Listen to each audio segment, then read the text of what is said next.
తాకట్లో ఉన్న బంగారాన్ని విడిపించి ఆ రోజున మార్కెట్ ధర కట్టి మిగిలిన డబ్బును మీకు అందిస్తుంది కొమ్మూరి గోల్డ్.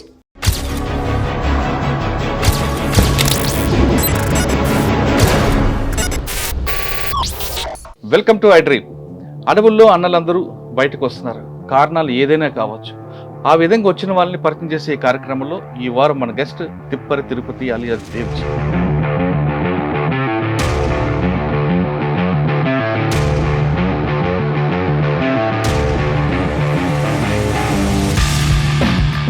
ఇప్పుడు మీరు సరెండరా అరెస్టా? అరెస్ట్, అది క్లియర్. ఎందుకంటే సోను సతీష్ లాగా మేము ఇట్లా సరెండర్ కాదలుచుకున్నాము, పార్టీలో ఉంటూ శత్రువుతో చేతులు కలిపి వెళ్ళి సరెండర్ అయితే సరెండర్ కదా. మేము అట్లా వాళ్ళిద్దరిలాగా చేయలేదు. అరెస్ట్ అయితే మీ మీద రివార్డు రాదు అనే విషయం మీకు తెలుసా? రివార్డుల కోసం కాదండి, కానీ మీ రివార్డు పెంచమని చెప్పి ముఖ్యమంత్రి గారికి అడిగారని కూడా ముఖ్యమంత్రి గారు చెప్పారు. మేము ముఖ్యమంత్రి గారి దగ్గరికి ఎందుకు వెళ్ళినామంటే మా పార్టీ మీద నిషేధం ఎత్తివేయాలి, కేంద్ర ప్రభుత్వ యూఏపీఏ కింద మీ పార్టీని నిషేధించింది కాబట్టి కేంద్ర ప్రభుత్వ అధికార పరిధిలో ఉన్న సమస్యగా మారిపోయింది అన్నప్పుడు సోను సతీష్తో పాటు మీరు కూడా వేరే దగ్గర వచ్చుంటే ఆయుధాలు తీసుకొని ఈ సమస్య ప్రశాంతంగా ఉండేది. ఇప్పుడు సోను సతీష్లు ఏంటంటే ఒక పథకం ప్రకారం వాళ్ళు బయటకు వెళ్ళారు కదా. మేమేమన్నాము, వెళ్తే మీరు వెళ్ళండి వ్యక్తులుగా, కానీ పార్టీని చీల్చకండి అన్నాము. కానీ వాళ్ళు చీల్చారు. తర్వాత ప్రజలకు చెందినటువంటి ఆయుధాలను శత్రువుకు అప్పగించడం అవుతుంది కదా. వాళ్ళను వీటన్నిటి ఆధారంగానే వీళ్ళని ద్రోహులు అని అన్నారు. సోను ఆశన ద్రోహులు అంటారు మీరు. దేని ఆధారంగా అనేటువంటిది ద్రోహులు అని దేని ఆధారంగా అంటున్నారు? ఏ అర్థంలో విప్లవ ప్రతిఘాతకులు అనే ఆధారాలతో సహా మేము స్టేట్మెంట్లు ఇచ్చినాం కదా. రాజు దాదా కోసు దాదా చనిపోవడానికి వీళ్ళు ఇచ్చిన ఇన్ఫర్మేషన్ తోనే వాళ్ళిద్దరు చనిపోయారండి. చిత్రహింసలు గురి చేసి చంపారండి. అందులో మీ దగ్గర ఉన్న ఆధారం ఏంటి? అంత గట్టిగా బలంగా మీరు చెప్పండి. ఇప్పుడు కోసదాదా రాజధాని ఎక్కడ ఉంటుందని ఎవరికి తెలియకూడదు అనుకున్నాం, వాళ్ళు వెళ్ళింది కాబట్టి ఆ కొరియర్ యొక్క సమాచారం చెప్పడంతో ఆయనకు కూడా తెలియదు వేరే బౌట్స్.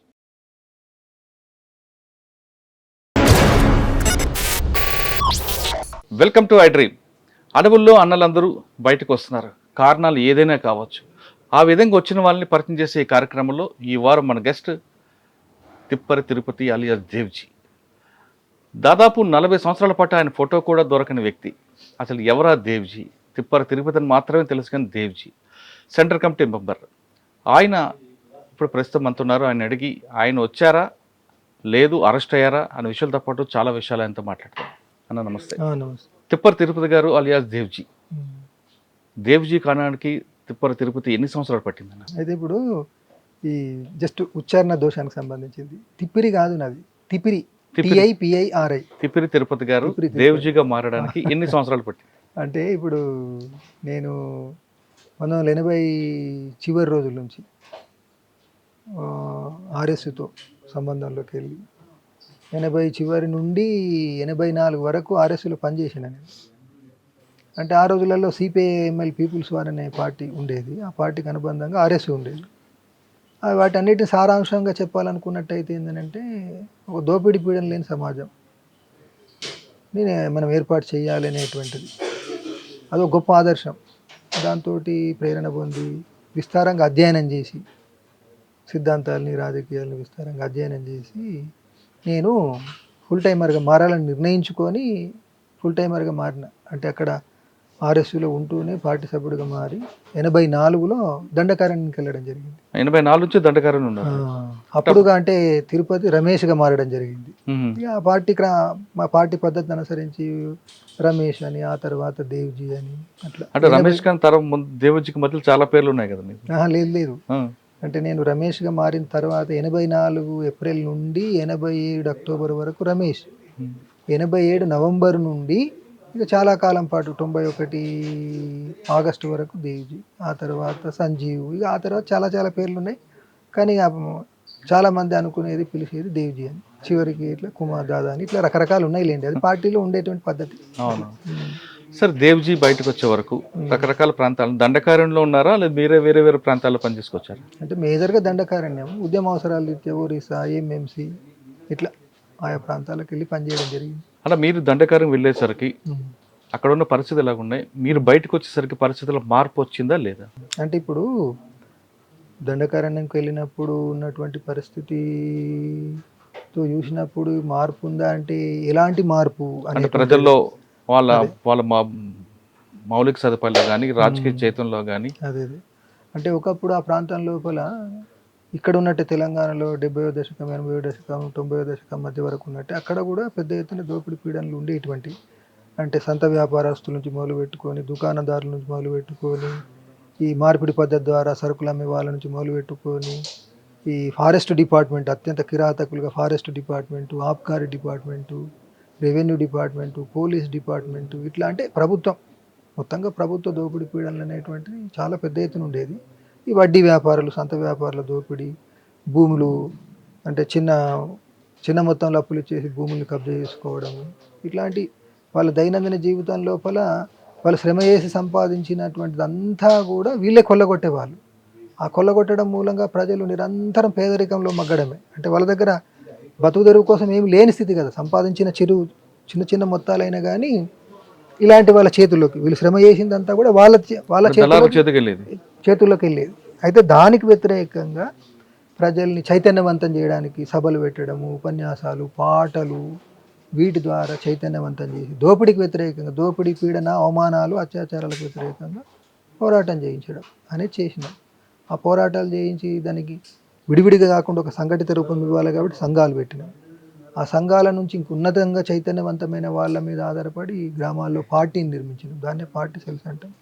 ఉద్యమం సాగుతుంటే మరి ఆత్మరక్షణ కోసం గ్రామాల్లో ఆత్మరక్షణ దళాలు మిలీషియాని పెట్టినాం.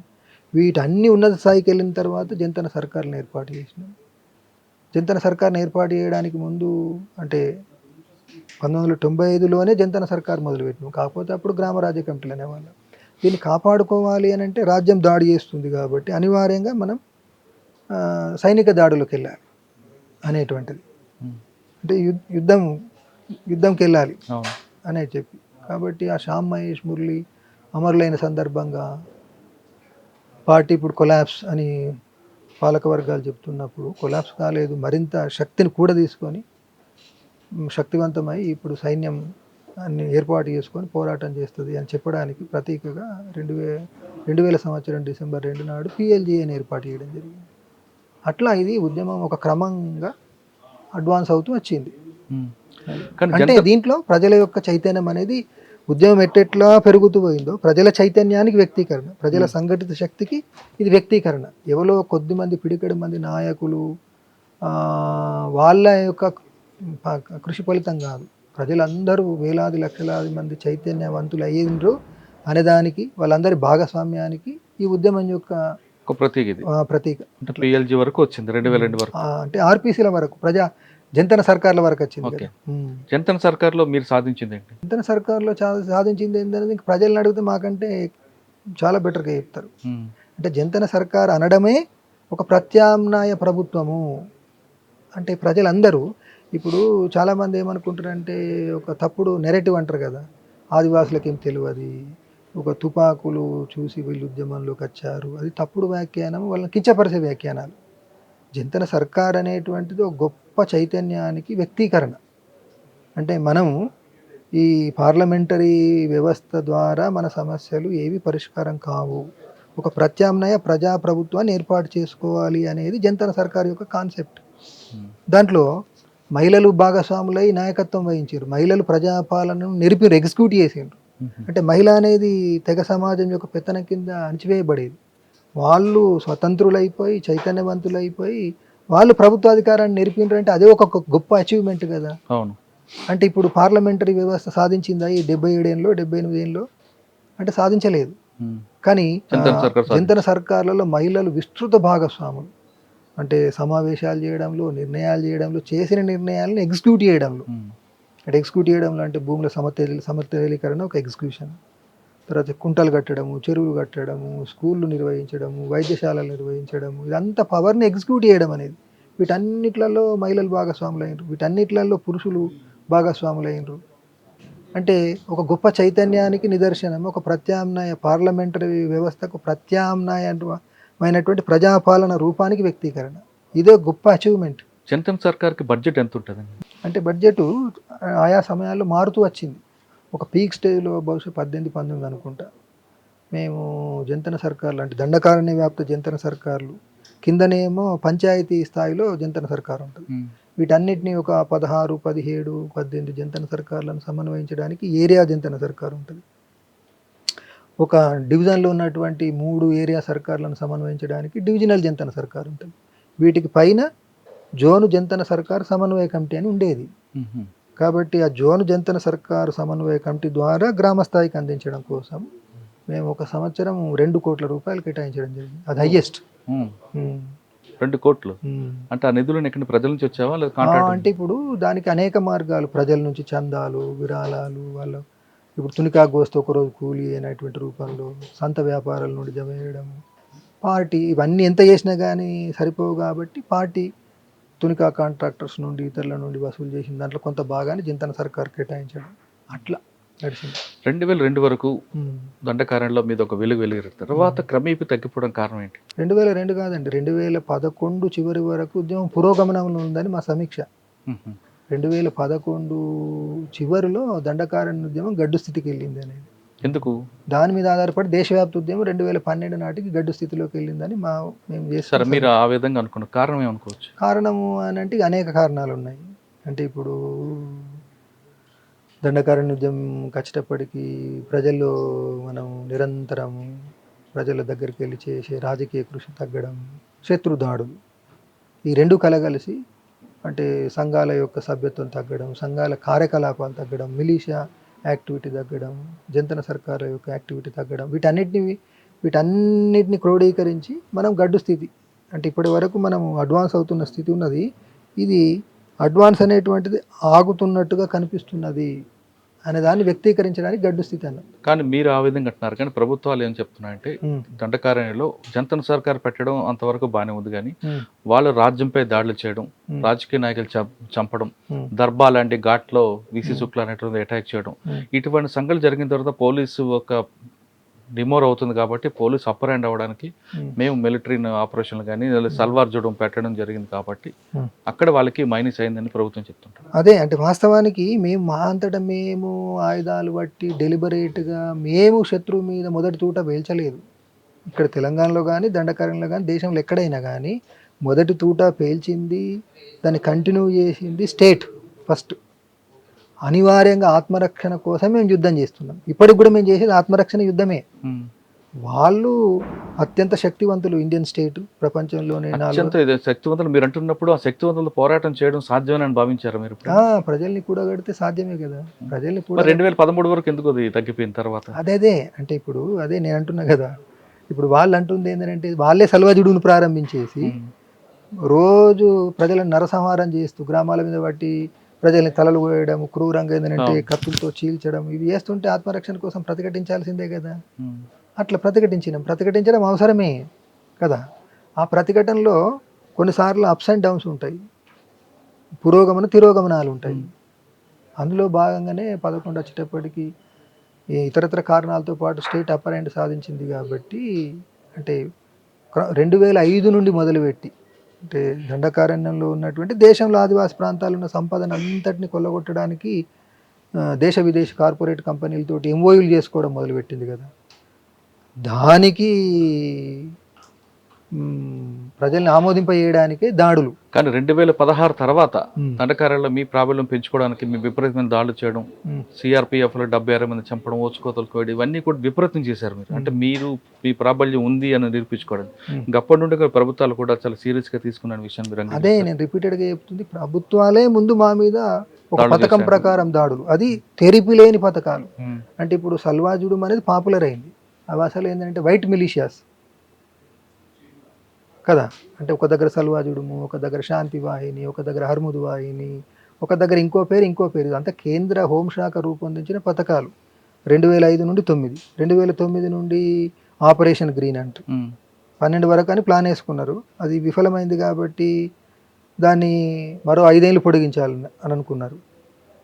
ఆపరేషన్ గ్రీన్ అంటూ 17, 12 నుంచి 5 అంటే 17 తర్వాత ఏమనుకున్నారు, దాన్ని సమీక్షించి సమాధానం అన్నారు. 22 వాళ్ళు పెట్టుకున్నది. 22 సమీక్షించి ఏమన్నారు, 2 ఏళ్ళు అని అన్నారు. 2 ఏళ్ల తర్వాత మళ్ళీ ఖగార్ అనేటువంటి ఒక యుద్ధాన్ని తీసుకొచ్చారు. కానీ కగారు అనౌన్స్ చేసిన తర్వాత ఇది కూడా ఆపరేషన్ గ్రీన్ హంట్ లేదు అనుకున్నారా, లేదు కగారు అనేది ఇంకా స్ట్రాంగ్ అనుకున్నారా? అబ్బో, ఖగారు చాలా భారీ యుద్ధం అని మేము ప్రకటించినాం కదా, మా మీద చేస్తున్న భారీ యుద్ధం. అసలు నిజానికి మేము అనుకున్నది 18లోనే, ఎప్పుడైతే కేంద్రంలో బీజేపీ వచ్చిందో వాళ్ళు కాంగ్రెస్ ప్రారంభించినటువంటి గ్రీన్ హంట్ను కొనసాగించుకుంటూ వచ్చిండ్రు. 17లో సమీక్షించి సమాధానం మొదలుపెట్టిండ్రు. దాన్ని సంవత్సర కాలం సమీక్షించి మేమేమనుకున్నాం అని అంటే, రానున్న రోజుల్లో భారీ యుద్ధం జరుగుతుంది కాబట్టి గెరిల్లా యుద్ధ సూత్రాలను అనుసరించి ఈ భారీ యుద్ధం నుంచి మనం రక్షించబడాలి అని అంటే మనం రిట్రీట్ కావాలి. యుద్ధంలో అవకాశం ఉన్నప్పుడు అడ్వాన్స్ కావాలి. అడ్వాన్స్ కాలేని స్థితిలో మనం ఏంటంటే రిట్రీట్ కావాలి. అది మీరు వైఫల్యం చెందారా? అయితే ఈ విషయాన్ని మా డీకేలు ఉన్న బలగాలకు దాని లోతుపాతులు అందలేదు, దూరదృష్టి లేదు. ఇప్పుడు తక్షణంగా కనిపిస్తున్న అనుకూలతలనే ఇవి ఇంకా దీర్ఘకాలం ఉంటాయని అనుకున్నారు. అది పొరపాటు. అప్పుడే కనుక మేము కేంద్ర కమిటీ నిర్ణయించినట్టుగా రిట్రీట్ అయి ఉంటే ఈ రకంగా ఉండకపోయేది స్థితి. కానీ ఒక దశలో ముప్పాల గణపతి గారు కానీ ముప్పాల గణపతి గారు ఎప్పుడైతే బీఆర్ గారికి ఇచ్చారో, బీఆర్ గారు కూడా ఈ ఉద్యమం ఎలా తీసుకువెళ్ళాలి అనే ఆలోచనలు పడ్డారు అనేది వాస్తవం. అంటే ఇప్పుడు కేవలం ఒక ప్రధాన కార్యదర్శి ఆలోచనలు పడడం ఉండదు. మొత్తం సీసీ సభ్యులు, మా తర్వాత రాష్ట్ర కమిటీ సభ్యులు ఎప్పుడు నిరంతరం సమావేశాలు జరిగినప్పుడు ఉద్యమం యొక్క వర్తమాన స్థితి ఏంటి, దీని ముందు ఉన్నటువంటి రాజకీయ నిర్మాణ సైనిక సవాళ్ళు ఛాలెంజెస్ ఏంటి, దీన్ని అధిగమించడానికి ఏం చేయాలి అనేదే కదా సమావేశాలు. కాబట్టి కమిటీల యొక్క సమిష్టి చర్చల ఫలితమే తీర్మానాలు లేదా ఎత్తుగడలు. అందులో భాగంగా బీఆర్ ఇంకా మరింత ప్రధాన కార్యదర్శిగా మరింతగా ఇంకెక్కువ చాలా కాలం ఆలోచనలు పడ్డారు ఎలా ముందు తీసుకువెళ్ళాలి యుద్ధాన్ని, ఉద్యమాన్ని అనేది. అదే చెప్తుంటాం కదా, మేము 18లో చర్చిస్తే ఆమోదించినటువంటి దుష్ఫలితం అంటున్నాం కదా. అందుకోసం ఏంటంటే ఒక నిర్ణయం దూరదృష్టితో తీసుకున్నప్పుడు దాన్ని మేము అర్థం చేయించాలి లేదా అర్థం చేసుకోవాలి. ఇరుపక్షాలకు సంబంధించింది అర్థం చేయించడానికి మేము ప్రయత్నం చేసినాం, కానీ అర్థం చేసుకోలేని స్థితిలో శత్రువు యొక్క ఇంకా నిరంతరం బలగాల పెంపు ఆధిక్యత చేసేసి ఒక వ్యూహం చక్రవ్యూహంలో ఇరుక్కపోయినట్టు అయిపోయింది సకాలంలో తీసుకొని. కానీ రిట్రీట్ అవ్వాలనేది కొండపల్లి సీతారామ గారు గతంలోనే ఒక తీర్మానం చేశారు. ఎప్పుడైతే యుద్ధం శత్రువుకి బలం పెరుగుతుందో మనం రిట్రీట్ అవ్వాలి, వ్యూహం మనం మార్చుకోవాలని. అప్పుడు ఆయన మీరు అందరూ వ్యతిరేకించారు, కానీ ఇప్పుడు అదే ఆలోచన తీసుకొచ్చారు.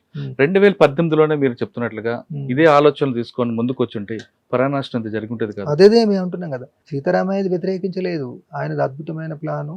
ఉత్తర తెలంగాణలో ఉద్యమం నడుస్తున్నప్పుడే దండకారణ్యానికి వెళ్ళాలని చాలా ముందు చూపుతూ దూరదృష్టి చేసిందని ఎప్పుడు మేము దాన్ని అభినందిస్తూనే ఉంటాం.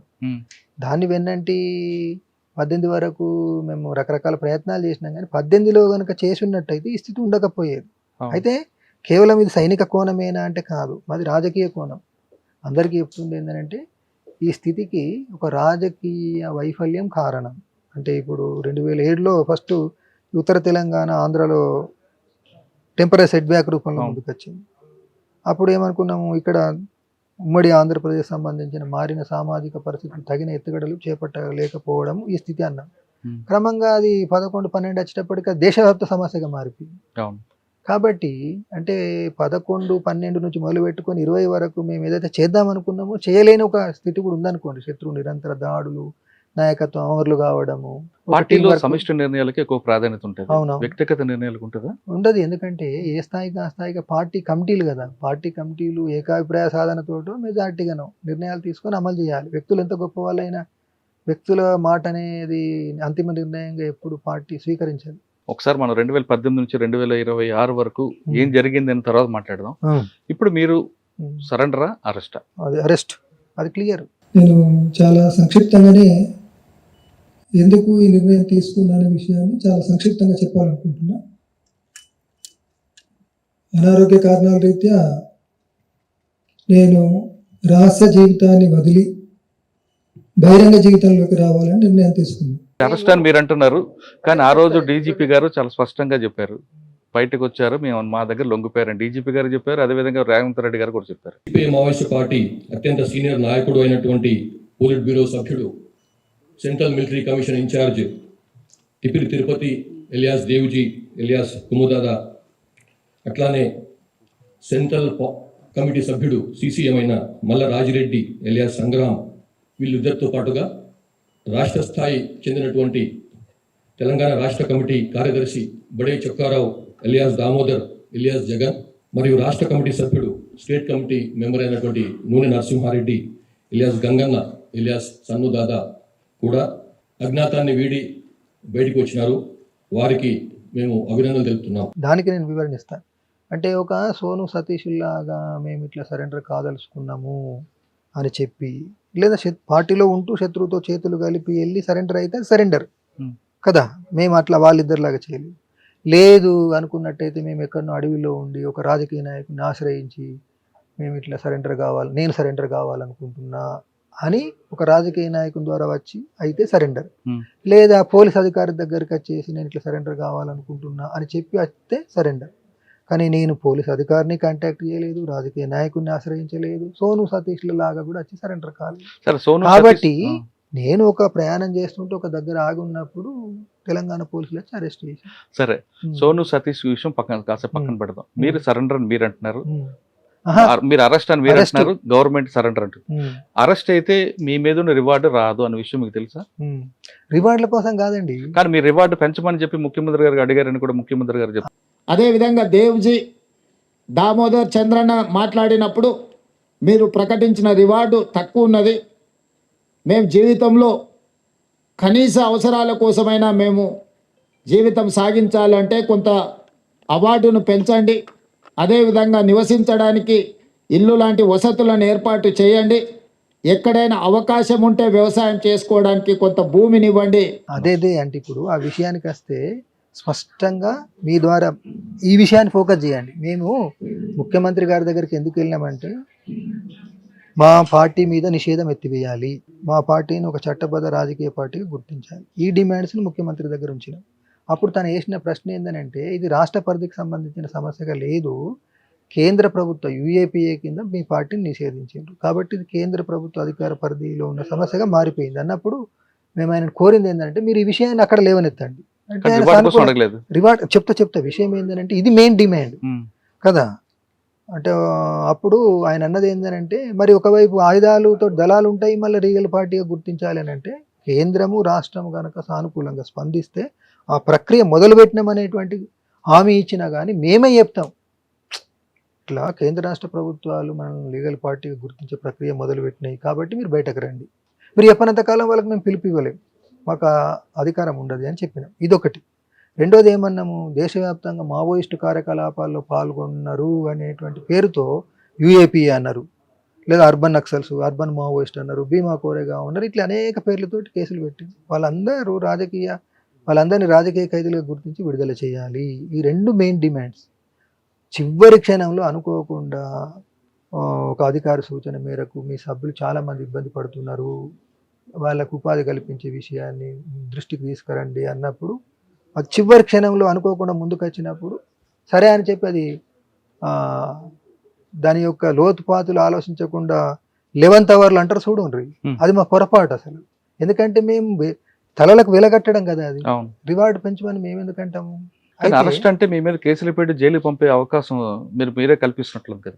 అదే ఇక్కడ అందుకోసం మీరు అరెస్ట్ అని మీరు అంటున్నారు, అరెస్ట్ చేశాం కాబట్టి మీ మీద ఛత్తీస్గఢ్ లో చాలా కేసులు ఉన్నాయి, ఉమ్మడి ఆంధ్రప్రదేశ్ లో కేసులు ఉన్నాయి కాబట్టి ఆ కేసులో మిమ్మల్ని అరెస్ట్ చేసి పంపిస్తారు, మీకు రివార్డు కూడా రాదు.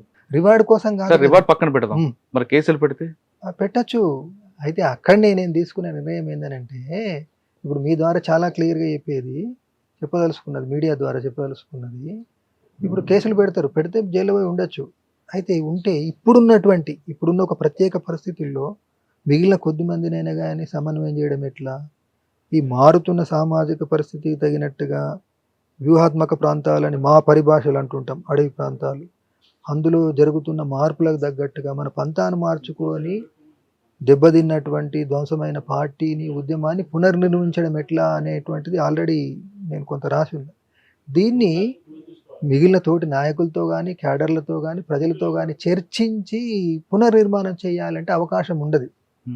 కాబట్టి మోరల్ గ్రౌండ్ నుండి చూసినప్పుడు జైల్లోకి వెళ్ళడము బాగానే ఉంటుంది, అది పాటించాలి. కానీ అది ఉపయోగమా ఇది ఉపయోగమా అని తీవ్రమైన ఘర్షణకు లోబడి చివరికి ఎన్ని నిందలు మోపినా అది ప్రజా జీవితంలో ఆచరణ ద్వారానే దానికి జవాబు చెప్పుదాము. మాటల ద్వారా చెబితే తనకో సూత్రం సోనుకో సూత్రం అని అంటారు, అవకాశవాదం అంటారు, ద్రోహం అంటారు. అవన్నీ వాళ్ళకి అది స్వేచ్ఛ ఉంది, అట్లా మాట్లాడచ్చు, విమర్శించవచ్చు. కానీ ఆచరణనే దానికి సమాధానం. ఇది చేద్దామా, ఇది ఉపయోగమా ఉద్యమానికి, లేకుంటే ఈ మార్గాన్ని ఎంచుకొని బహిరంగ జీవితంలోకి వచ్చి ఇది కాదు నిన్నటి వరకు మనం చేసినటువంటి ఇది మార్చుకోవాల్సిన స్థితి వచ్చింది అని కన్విన్స్ చేసుకొని మిగిలిన కొద్ది వాళ్ళు మంది బయటకు వచ్చినప్పుడు మీరు కూడా వచ్చుంటే ఈ ప్రాబ్లం ఈ సమస్య వచ్చేది కాదు అన్నది ఎవరు సోను సతీష్లు సోను సతీష్తో పాటు మీరు కూడా వేరే దగ్గర వచ్చుంటే ఆయుధాలు తీసుకొని ఈ సమస్య ప్రశాంతంగా ఉండేది. ఉమ్.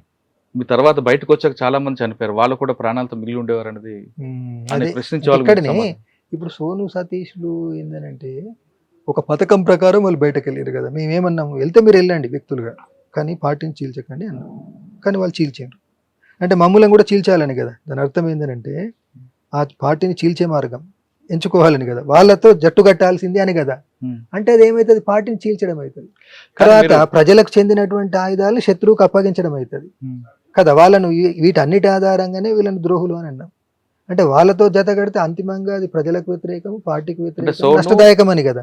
ఆ నష్టం కలిగించే దాంట్లో భాగస్వాములము ఎట్లా అవుతాం మేము? సోను ఆసన ద్రోహులు అంటారు మీరు. ఆల్రెడీ మేము దేని ఆధారంగా అనేటువంటిది ద్రోహులు అని దేని ఆధారంగా అంటున్నాం? పార్టీ విచ్ఛిన్నకులు అని ఎందుకు అంటున్నాం? కేవలం ఒక పదమే కాదు, ఏ అర్థంలో విచ్ఛిన్నకులు, ఏ అర్థంలో విప్లవ ప్రతిఘాతకులు అనే ఆధారాలతో సహా మేము స్టేట్మెంట్లు ఇచ్చినాం కదా. వాళ్ళతో ఎట్లా చేతులు కలుపుతామండి? వాళ్ళతో చేతులు కలపకపోయినా ఉద్యమం అన్నప్పుడు సమిష్టి నిర్ణయం తీసుకోవాలి తప్ప వ్యక్తిగత నిర్ణయాలు తీసుకుంటే ఇలాంటి అనుభవాలు ఎదురవుతాయనేది. అదే మరి వాళ్ళే వ్యక్తిగత నిర్ణయం తీసుకున్నారు కదా. వాళ్ళ వ్యక్తిగత నిర్ణయం అన్నప్పుడు మీ దగ్గర కూడా ఒక ట్రూప్ ఉంది, వాళ్ళకి కూడా చెప్పపోవడం కదా. దేవ్జీ బయటకు వచ్చాక ఎన్కౌంటర్లు జరగడం, దాదాపు 100 మంది ప్రాణాలు కోల్పోయారు. కుటుంబాలకు మరి సమాధానం చెప్పారు. కరెక్ట్. ఇప్పుడు ఇక్కడ ఏంటంటే మీరు ఫోకస్ చేయాల్సింది పార్టీ మీద నిషేధం ఎత్తేయాలి, లీగల్ పార్టీగా గుర్తించాలి, దేశవ్యాప్తంగా ఉన్న మా కామ్రేడ్స్ను జైలు నుండి విడుదల చేయాలి అనే దాంతో పాటుగా ఇప్పుడు మా 3వ ముఖ్యమైన ప్రోగ్రాము దేశవ్యాప్తంగా అమరుల కుటుంబాలకు అండగా నిలబడదాం అని ఒక దీర్ఘకాలిక కార్యక్రమాన్ని చేపట్టాలనుకుంటున్నాం. మా నైతిక బాధ్యత అది. ముందు మనము నైతికంగా మోరల్ సపోర్ట్, మేము ఉన్నాము, మీరు ఒంటరి వాళ్ళు కాదు, ఇప్పటికీ మేము ఉన్నాము, మీ కష్ట సుఖాల్లో సుఖ దుఃఖాల్లో మేము ఉంటాము. మేమే కాదు, మనం ప్రజలందరినీ మద్దతు కూడా కట్టుకున్నాం. సార్, అమరుల కుటుంబాలకు మీరు ఆదుకుంటాం అంటున్నారు, కానీ జైలులో మగ్గిపోతున్న వారి పరిస్థితి అదే. మా డిమాండ్ అదే కదా. ఈ ప్రభుత్వాల ముందు జైలు ఉన్న వాళ్ళందరినీ వదిలిపెట్టండి. ఇప్పుడు మీరే అన్నారు కదా, ఆయుధాలు వదిలిపెట్టి జనజీవన స్రవంతిలోకి వస్తే రెడ్ కార్పెట్స్ పరిస్థితి స్వాగతం పలుకుతాం అని అన్నటువంటి మీరు, మీ బాధ్యత ఏమవుతుంది? ఒక రాజకీయ పొలిటికల్ కాజ్ కోసము పనిచేసినటువంటి వాళ్ళే జైళ్ళల్లో ఉన్నారు, వాళ్ళందరినీ వదిలిపెట్టడం ప్రభుత్వాల బాధ్యత. ఉద్యమం చేపట్టాలి, దీనికోసం మీడియా సహకరించాలి, బుద్ధిజీవులు సహకరించాలి, హక్కుల కార్యకర్తలు, టోటల్ సమాజమే ఒక ఉద్యమం చేపట్టాలి అని మేము ఇప్పుడు బలంగా ఫీల్ అవుతున్నటువంటిది. కానీ దేవ్జీకి మరో పేరు కూడా ఉంది, దూర్వాసుడు అని. అట్లనా? ఎందుకు ఆ పేరు వచ్చింది చెప్పాలి మీరే. దూర్వాస మహానుడి కోపం ఎక్కువ కదా. అంటే కోపడుతున్నా, మీకు కూడా కోపం ఉద్యములు అంటుంటారు. కాదు, అది కొద్దిమంది యొక్క అభిప్రాయం అయి ఉండొచ్చు. అంటే కోపాన్ని విన్నంటే శాంతి ఉంటుంది కదా. అది అంటే కోపాన్ని చూసిన వాళ్ళు శాంతిని చూడనటువంటి వాళ్ళకి కోపాలు తాపాలు ఉండవు కదా. ఉండకూడదు, ఉండవు. అంటే అబ్సల్యూట్ సెన్స్ లో చెప్తున్నారు కాబట్టి దాన్ని తిరస్కరిస్తున్నా నేను. అంటే యుద్ధం పక్కన శాంతి ఉంటది, శాంతి యుద్ధంగా, యుద్ధం శాంతిగా, రాత్రి పగలుగా, పగలు రాత్రిగా. కోపం వల్ల ప్రేమగా ఉంటది. ఇప్పుడు తల్లి పిల్లను కొడుతుంది, కానీ తానే మళ్ళీ కన్నీరు పెట్టుకుంటది. అది చూడనటువంటి వాళ్ళ వ్యక్తీకరణ. సార్, మీరు సోను ఆశాన బయటకు వచ్చిన తర్వాత, సతీష్ బయటకు వచ్చాక మీరు ఒక ఆరోపణ చేశారు, రాజు దాదా, కోసు దాదా చనిపోవడానికి వీళ్ళు ఇచ్చిన ఇన్ఫర్మేషన్ తోనే వాళ్ళిద్దరూ చనిపోయారనేది, చిత్రహింసలు గురి చేసి చంపారని. అందులో మీ దగ్గర ఉన్న ఆధారం ఏంటి, అంత గట్టిగా బలంగా మీరు చెప్పడం? అదే అంటే ఇప్పుడు దానికి మేము జనం సాక్షి, ప్రజాతంత్ర వాళ్ళు అడిగిన ఇంటర్వ్యూలో వివరణ ఇచ్చాం మేము. అంటే ఇప్పుడు కోసదాద, రాజదాదులు ఎక్కడ ఉంటుంటారు అనేది ఎవరికి తెలియకూడదు అనుకున్నాం. వాళ్ళు వెళ్ళిండ్రు, వెళ్తే కొరియర్స్ని పెట్టుకున్నాం కదా. ఆ కొరియర్స్ని ఎవరు కలిసేవాళ్ళు? సతీష్ కలిసేటు కదా.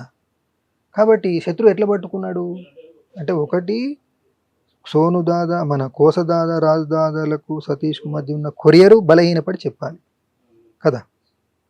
లేదనుకున్నట్టయితే కొరియర్ ఒక ఆచూకి సతీష్ చెప్పాలి. మాకు తెలిసిన ఇన్ఫర్మేషన్ ప్రకారము సతీష్ ముందే వెళ్ళి విజయ్ శర్మను కలిసిండు అనేది, ఆ కొరియర్ దగ్గరికి వెళ్ళిండు అనేది. సతీష్ ఎవరిని కలిసారు? విజయ్ శర్మను. అందుకోసం ఏంటంటే ఈ లొంగుబాటు ప్రక్రియకు ముందు విజయ్ శర్మ దగ్గరికి వెళ్ళి కలిసిండు, ఆ కొరియర్ను కలిసిండు. కాబట్టి ఆ కొరియర్ యొక్క సమాచారం చెప్పడంతో ఆయనకు కూడా తెలియదు వేరే బౌట్స్, కానీ ఫలానతను కొరియర్, ఆ కొరియర్ కూడా బలహీనపడ్డాడు అనేటువంటిది. అంటే కంప్లీట్గా వాళ్ళు ఈ రాజకీయంగా విభేదించి సరెండర్ అయినారు కాబట్టి ఆధారాలు లేని నిందలు మోపడం అనేది మా పార్టీ యొక్క పద్ధతి కాదు. ఒకవేళ మాకు ఇప్పుడు తెలుస్తున్న సమాచారం వాస్తవం కాదనుకుంటే రేపు మాకు ఇట్లా సమాచారం తెలిసిన దాని ఆధారంగా మేము ఇట్లా అన్నం కోవట్లని, కానీ వాస్తవాలను మళ్ళీ అన్ని వైపుల నుంచి సేకరించిన తర్వాత వాస్తవం కాదనుకుంటే మేమే బహిరంగ క్షమాపణ చెప్తాం. నిజాయితీ అంటాం చూడండి, ఒక పార్టీకి ఒక వ్యక్తికి నిజాయితీ అనేటువంటిది ఒక గొప్ప విషయం. నిజాయితీ అనేటువంటిది ఒకవేళ ఆరోపణ చేస్తే అది ఆరోపణలు తప్పైనప్పుడు మనం మళ్ళీ తిరిగి క్షమాపణలు కోరుతాం. కానీ ఇప్పుడు మాకున్న ఆధారం తొందరపాటు చర్య అనుకోవచ్చు కదా, తొందరపాటు చర్య అనుకోవచ్చు కదా. కాదు మా తొందరపాటు చర్య కాదు. మాకున్న ఆధారాల ఆధారంగానే సతీష్ ఆ కొరియర్కు సంబంధించినటువంటి విషయం చెప్పడంతో పోలీసులు ఆ కొరియర్ను పట్టుకొని ఆ కొరియర్ ద్వారా రాజధాని సతీష్కి ఒకవేళ వాళ్ళిద్దరే కాకుండా మీ ఆచూ కూడా తెలిసి ఉంటుంది, చెప్పాలంటే మీది కూడా చెప్పే ఉండే అవకాశం ఉంటుంది కదా. అదే ఇప్పుడు దాని గురించి కోసు రాజు దాదా కాకుండా మీ గురించి కూడా తెలుసు సతీష్కి. ఒకవేళ చెప్పాలనుకుంటే మీ గురించి కూడా చెప్పొచ్చు. అంటే ఇప్పుడు మేము ఒక దగ్గర ఉండం కదండి, కానీ వాళ్ళిద్దరు ఒక దగ్గర ఉంటారా? కాదు మేము నిరంతరం కదలికల్లో ఉంటాం కదా. మేము ఒక దగ్గర ఉండం, చెప్పడానికి చెప్పిండా లేదనేది ఇప్పుడు అప్రస్తుతం, కానీ మేము ఒక దగ్గర ఉండం కదా, నిరంతరం కదలికల్లో ఉంటాం కదా. అట్లా అందుకోసం మాకున్న ఆధారాలతోటే చెప్పినాము. ఆయనది ఇది సోనుదేమన్నాము, ఆయన మొత్తంగానే పార్టీకి సంబంధించినటువంటి మొత్తం ఉద్యమ స్థితిని, తీర్మానాల్ని, పార్టీకి సంబంధించిన మోడస్ ఆపరెండిని, చేసుకున్న తీర్మానాల్ని అన్నింటినీ వివరించిండు. ఆ అర్థంలో పార్టీకి నష్టం కలిగించేయడానికి ఆయన కారకుడైండు అని నిర్దిష్టంగా సతీష్ ఇట్లా చెప్పిండు అని మేము ఆధారాలు ఉన్నాయి కాబట్టి అంటున్నాం. చివరిగా 2 ప్రశ్నలు అండి. బయటకు వచ్చారు, మీరు అనుకున్న లక్ష్యం ప్రజల్లోకి ఎలా తీసుకెళ్తారు? ఒకటి. రెండోది, ముప్పాల గణపతిరావు గారు ఎక్కడున్నారు, ఎప్పుడు పిలుస్తారు మీరు? అంటే ఇప్పుడు ప్రజల్లో అంటే ఇప్పుడు బహిరంగ జీవితంలోకి వచ్చి ప్రజల సమస్యల మీద పోరాటాలు చేయాలనుకుంటున్నాం కదా. చట్టబద్ధ పరిధిలో పట్టణాలు, మైదానాలు, అడవుల్లో అనేక సమస్యలు ఉన్నాయి, అట్లా పనిచేయాలనుకుంటున్నాం. ఇది 4వది.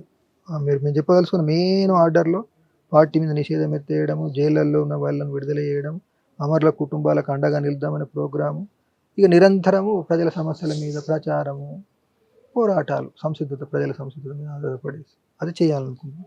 ఇక గణపతి గారి విషయానికి వస్తే మాది ఉమ్మడి నిర్ణయం, తనను రక్షించుకోవాలన్నప్పుడు ఆ రక్షణ చర్యలు కార్యదర్శి అంటే నంబాల కేశవరావు తనే కలిసి చర్చించుకోవాలి. అది సోనుకు అవసరం లేదు, నాకు అవసరం లేదు, కేంద్ర కమిటీ సభ్యులకు ఎవరికి అవసరం లేదు అని తీసుకున్న ఉమ్మడి నిర్ణయం. కాబట్టి ఆయన ఎక్కడ ఉంటాడని మేమే వద్దనుకున్న తర్వాత మాకు ఎట్లా తెలుస్తుంది? మేమే తెలియకూడదు అనుకున్న తర్వాత నాకెట్లా తెలుస్తుంది? తెలియకూడదు అని మేమే తీసుకున్నాం. కానీ ఒక దగ్గర మీరు ఎక్కడో నాకు ఈ డిమాండ్ నెరవేరిస్తే గణపతి ఆచుకు చెప్తానని మీరు ఎవరితో అన్నట్టు? లేదు, కంప్లీట్ తప్పు, ఫాల్స్ ప్రాపగండా. సరే, చివరికి ఇంకో ప్రశ్న అండి. ఈ బంగారం ఏంటి, క్యాష్ ఏంటండి? అది మీకు సోను చెప్పుంటాడు కదా. నాకెప్పుడు ఆ బంగారాలు, వెండిలు, డబ్బుల వ్యవహారంతో ఎలాంటి సంబంధం లేదు.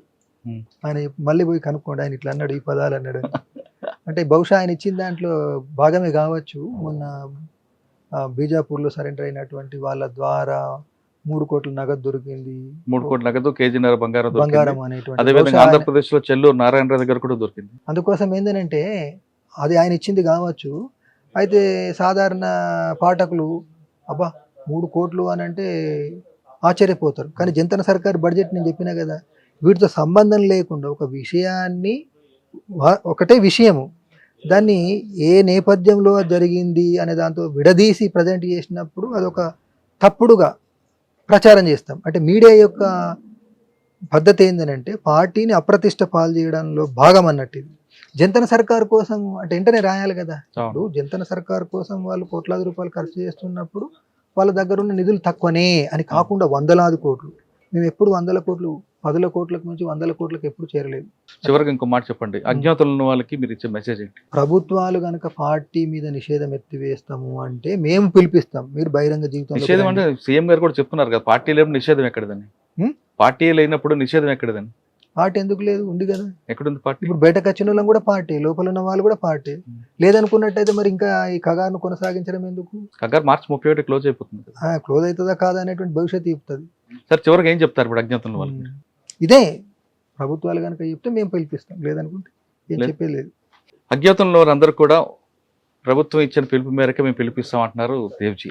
ఆయన చెప్తున్నట్లుగా ఖచ్చితంగా పార్టీలో జరిగిన సమిష్టి నిర్ణయంలో తీసుకున్న నిర్ణయాల వల్ల కొన్ని తప్పిదాల వల్లే పార్టీకి ప్రజలకు దూరం పెరిగిందని దేవ్జీ చెప్తున్నారు. ఇది ఈ వారం దేవ్జీ గారితో ఎక్స్క్లూజివ్. వచ్చే వారం మరో ఇష్యూలో మరొక వ్యక్తితో కలుద్దాం. అంతవరకు నమస్తే. Thank you very much. Thank you.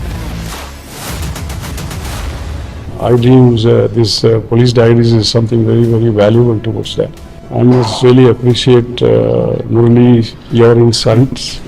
iDreams founder and CEO చిన్న వాసుదేవ్ రెడ్డి గారితో మురళీధర్ క్రైమ్ స్టోరీస్ చాలా ఫేమస్ అయిపోయినాయి. Gautam Savan garu and Sajjan sir. Good. Well done. I congratulate him for doing so well, and I congratulate him his boss also. So well.